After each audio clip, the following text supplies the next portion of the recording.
Hey everybody, welcome back to my channel. Today I am making a video about getting a GLP-1 in Korea. So, if you're new here or if you haven't seen my other video, I have lost previously 100 pounds before I moved to Korea the first time. So this is my second time being in Korea. And I did that completely naturally. I exercised a ton. I cut my calories a lot, and I lost 100 pounds. And I would say that it definitely was not easy. And also the level of activity that I needed to sustain that weight was not possible, I guess. I don't want to say not possible, but it was really difficult because in order to lose that much weight, I had been working out like 6 times a week, going to Zumba, and then also in addition to that doing like an hour and a half of cardio or weightlifting like 3 times a week.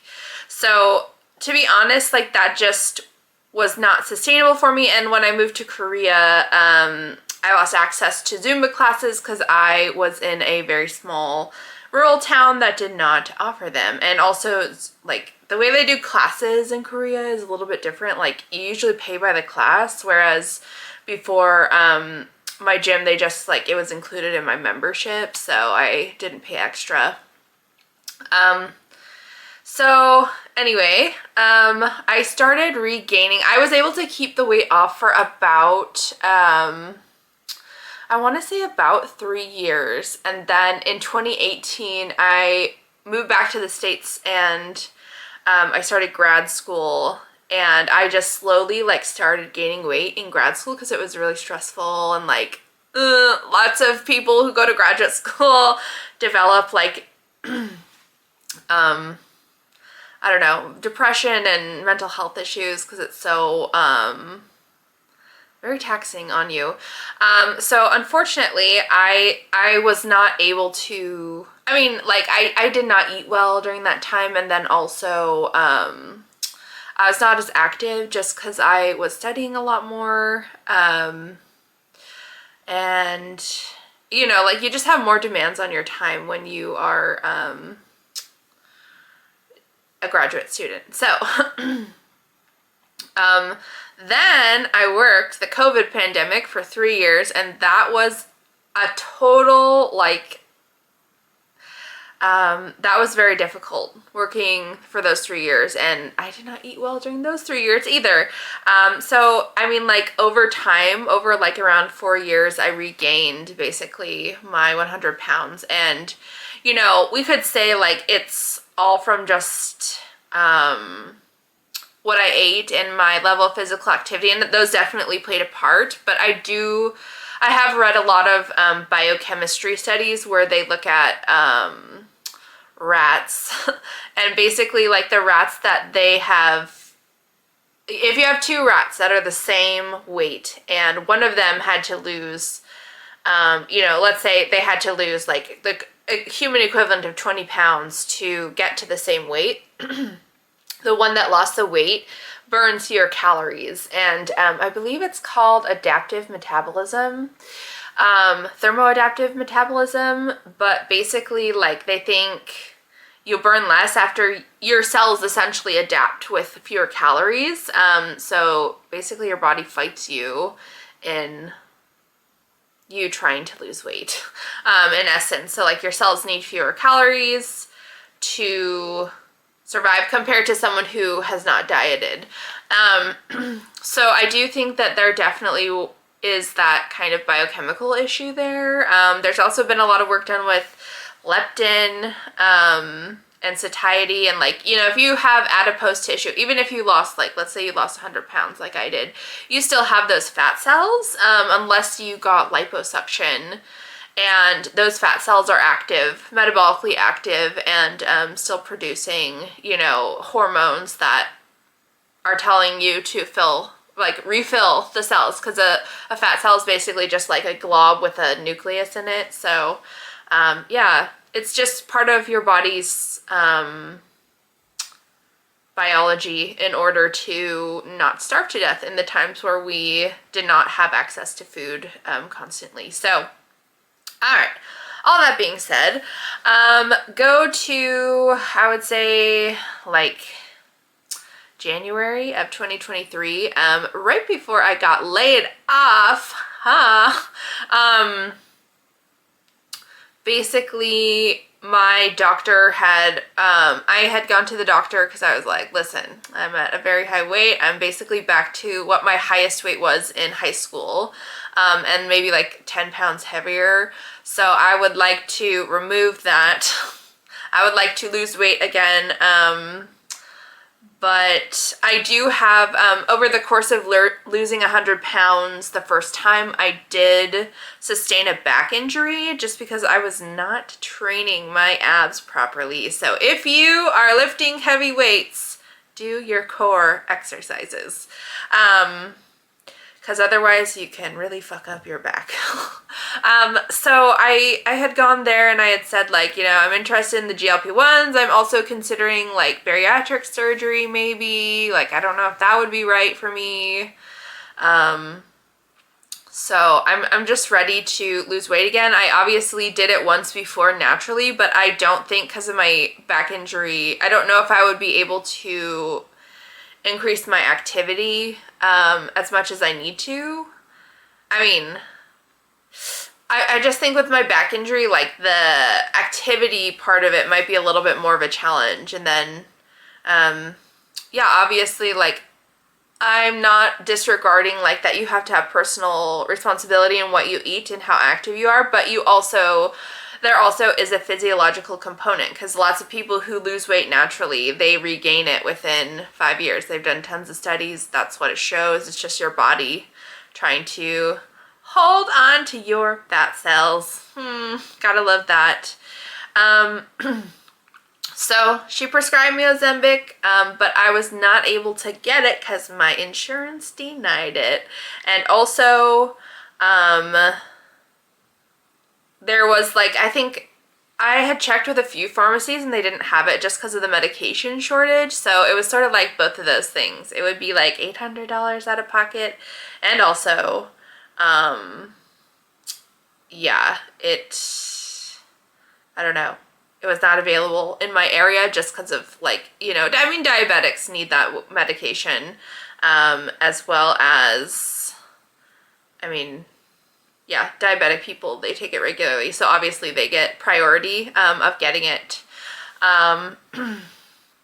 So that being said, I was not able to get it, during that time. So fast forward, I moved back to Korea, several months later, got laid off and then traveled and then, moved back to Korea, and just naturally being in Korea, I lost 10 kilograms with not even thinking about it, not even trying, just I lost 10 kilograms. I eat like whatever I want here. It's just that they have a lot more vegetables like incorporated into their traditional diet.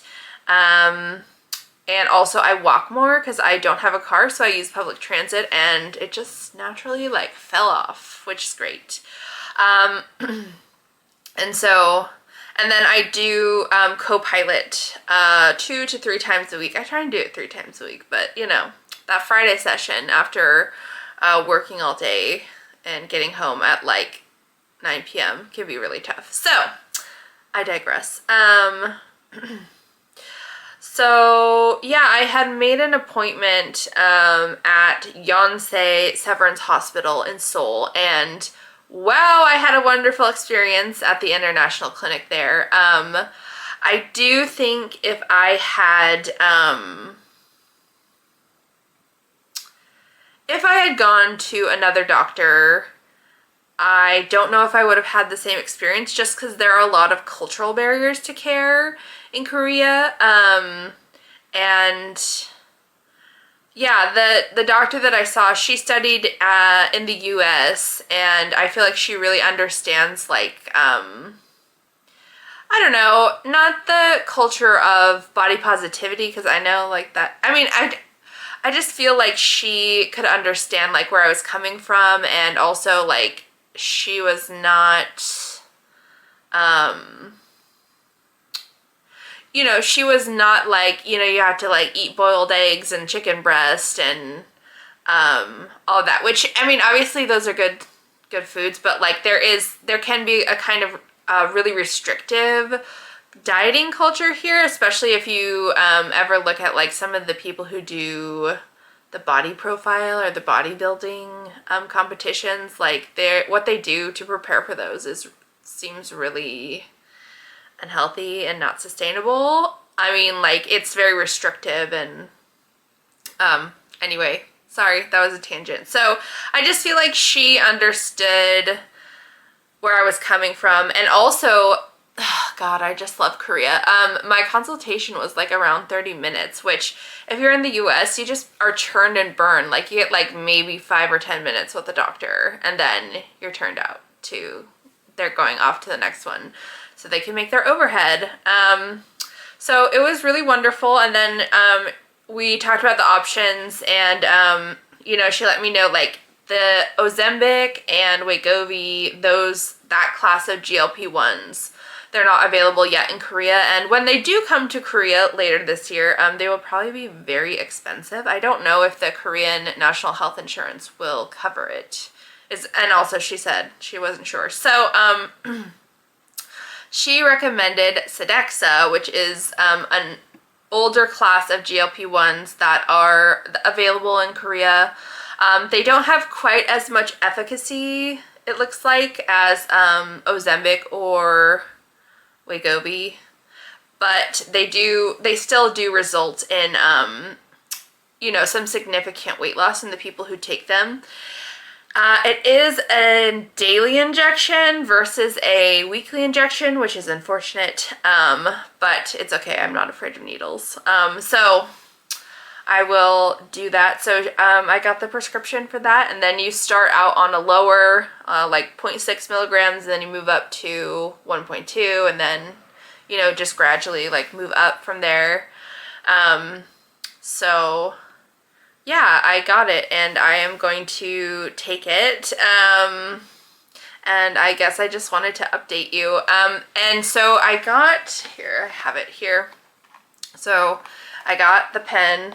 It's a Saxenda pen. Oh, is my camera gonna focus? There we go. Okay, it's a Saxenda pen. And so this was 91,000 won, which is around like $60 or $70 US or Canadian. So yeah, I'm gonna try it. And I'm going to use this as a tool essentially to help me continue losing weight. I mean, I've already been losing weight, which is great, but you know, I want to have kids like someday in the near future, hopefully, or freeze my eggs. And there is some data to suggest that women with a little bit lower BMIs, not low BMIs, but like, you know, women who don't have very high BMIs have better quality eggs, if that makes sense. Like it might be linked to BMI. So, you know, regardless, I would like to, I mean, just lose weight for my health as well. And I'm not saying like, you know, you can't be healthy at every size. I actually think if they, you know, approached weight healthcare, I mean, like, if they approached medical care regarding weight, especially with adolescents, with a health at every size approach, that there probably would be fewer eating disorders. Just because whenever you start thinking about like restricting or, I don't know, counting your calories or, you know, cutting out certain food groups, it really can lead to disaster. So, you know, either you might develop anorexia or bulimia, or on the other end of the spectrum, binge eating disorder. So yeah, I just think it's overall a much more compassionate way to approach health. And I mean, especially when you're younger, because I mean, I've been overweight since I was like a kid, and it all started with like having to take steroids when I was young because I have asthma, had really severe asthma, still do. So, you know, I understand what it's like, and I'm sure like parents and doctors, I mean, you do need intervention, right? But it's better to just not gain that weight, you know, in the first place. But if you're struggling with your weight, it just would be better if they counseled on like, you know, nutrition and yeah, there's also, you know, I'm just gonna like go off on a tangent here. So if you don't want to hear it, like,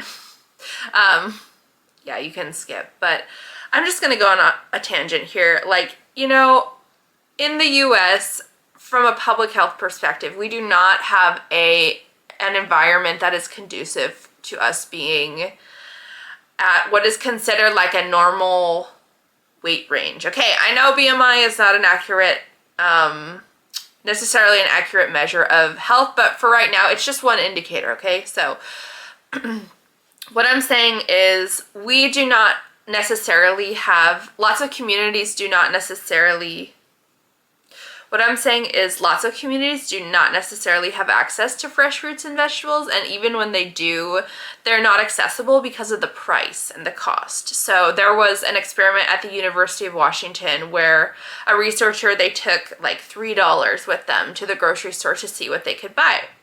So like 2 apples was like $3 basically, you know, if it's like $1.99 a pound or something like that. And then, you know, when they went to the junk food section where they could get obviously more calorie dense foods, you know, they were able to get like a candy bar and chips and some other things. So obviously you're getting, technically, I mean, you are getting more calories for your money, but they're very low quality calories, and then they're just not healthy. So, you know, I know there's so much conversation online. It's very controversial about like, you know, weight and people getting overweight, and it's all personal responsibility. And you have to take personal responsibility for the things you eat. That's true. But you just cannot reduce it to, it's all on the individual. It definitely has to do a lot with what is available, what is affordable.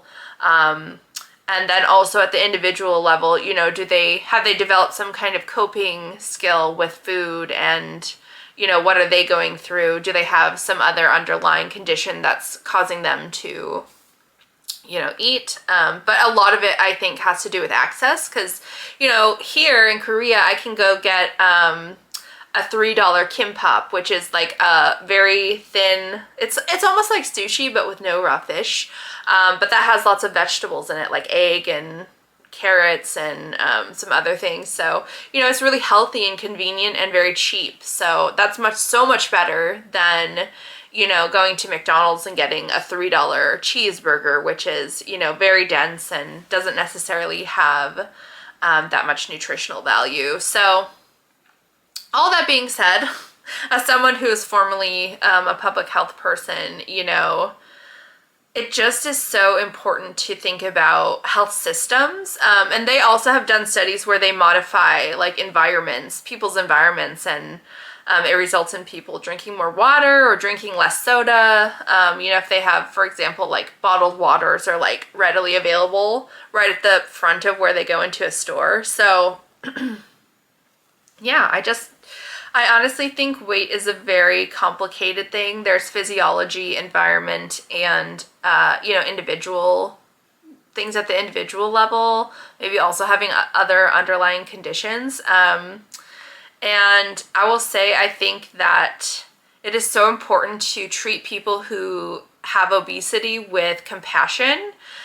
And, you know, like some people, it's just like how their body is, and they have accepted that that's their size, and I think that's okay. You know, it's just a complicated issue, and I will say I really have appreciated the providers that have listened to me and not just attributed all of my medical problems to my weight. That is something that happens all the time in medicine, where, you know, an overweight person comes in and the doctor's just like, yeah, just lose lose 50 pounds and everything will be magically like cured, and it just is not necessarily the case. So I think people and in society as well, like regardless of whatever size they are, they do not deserve to be discriminated against or treated differently because of their size.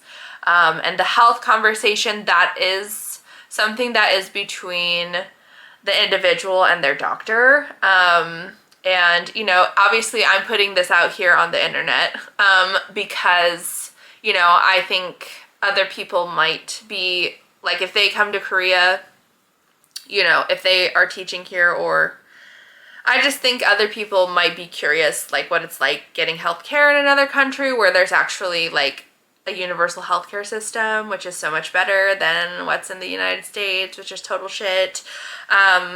So yeah, it's a much better healthcare system. I've said before I'm gonna make like a couple videos about the Korean health system, just because I feel like a lot of American people, like you guys just, I didn't know what I was missing until for example, the very first time I got sick in Korea, my co-teacher took me to an ENT doctor, and like, you know, we went in, had the appointment, and it was a walk-in appointment. So you just go in and give them your name and then you wait. And I only had to wait like 10 minutes maybe before I got seen. And literally at the end of the appointment, I was like, oh gosh, it's going to be really expensive. So I was like, okay. And then they were like, oh, it's like your copay is 3,000 won, which is like $3. And I was like, oh, okay. And I was like, do you need my address to like bill me later? And my co-teacher just looked at me and she was like, no. Like, it's just $3, that's it. And I was literally like mind blown. In the US, that visit probably would have been around like 350, easy. So it just is so much better to have universal health care. I know like people say like, oh, you're gonna have to wait and people won't be able to get care like quickly. And in some cases that is true, but it just, there is no comparison. Like, the downsides of universal health care, there's no comparison to, you know, that versus like what we have in the US now, which is like, yeah, if you break your foot, you could be medically bankrupt in the US, or, you know, you are gonna have to ration your medications because you cannot afford to get it every month. It's just, I don't know, we're definitely like getting taken advantage of in the US, and unfortunately the biggest changer of that would be politicians, and they're very bought and paid for by the drug lobby, and also, I mean, like even the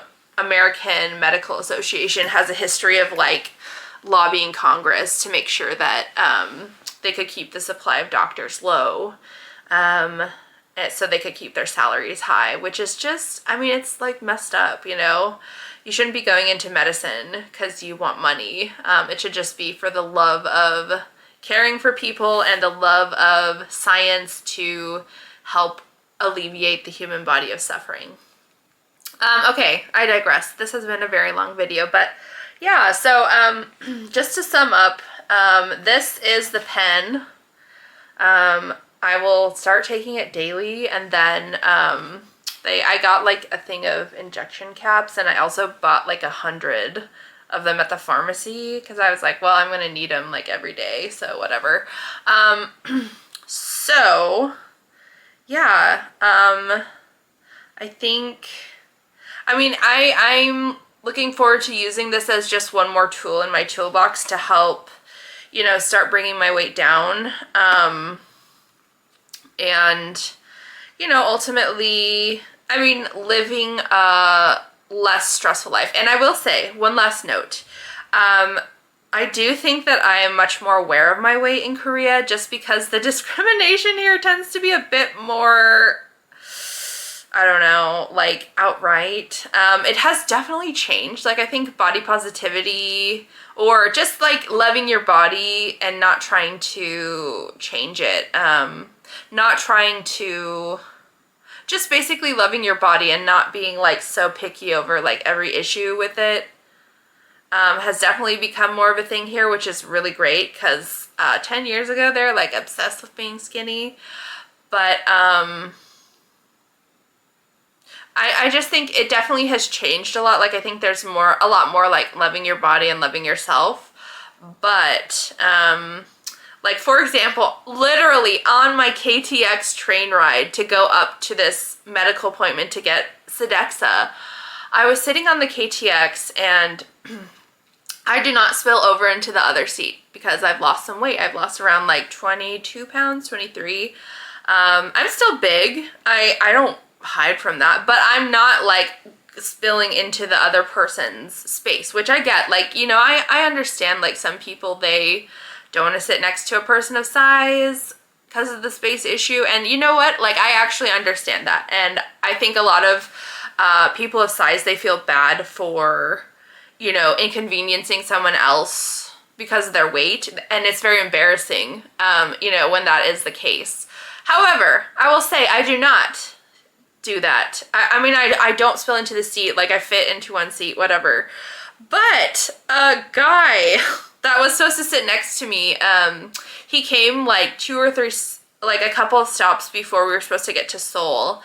And his seat was like right next to mine, and then there's like an aisle and then 2 more seats on the other side of the train. And he literally like put his backpack in the overhead thing above the seats and then looked at me, and then he like took it out and like went to the seat that was open across the aisle.